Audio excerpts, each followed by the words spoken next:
جدون صاحب، ایک طرف خواجہ آصف صاحب نے ایک بیان دیا جس کی وجہ سے بڑی بحث شروع ہو گئی ہے.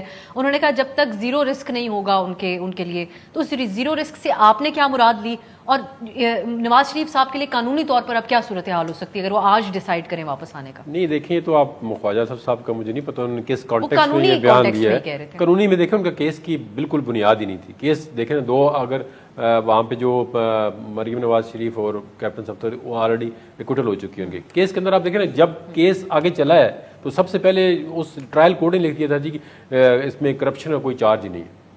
ٹھیک ہے، جہاں تک ایسٹ بیہائنڈ مین کا میں نے ابھی آپ کو بتایا کہ پہلے ایسٹ بیہائنڈ مین کیس میں یہ بتانا پڑتا ہے کہ آپ کے اس وقت کے ذرائع کتنے تھے انکم کے. جب وہاں پہ چارٹ ان کو کہا یہ چارٹ انکم کس نے بنایا ہے، تو آئیو نے کہا جی مجھے تو پتہ ہی نہیں ہے کیا چارٹ کس نے بنایا ہے. اس کے بعد کیس کیا رہ جاتا ہے. تو اب جب وہ آئیں گے تو اگر آتے ہیں تو اپیل ان کی آرڈر ہوا ہے، جب وہ آئیں گے تو اپیل ان کی بحال ہو جائے گی. وہ پروٹیکٹیو بیل لے کے آگے اپیل بحال کر کے فیس کریں گے، اور ہوپ فلی انشاءاللہ میرٹ پہ اگر فیصلہ ہوا تو وہ بری ہو جائیں گے، ایکوٹل ہوئے گی انشاءاللہ.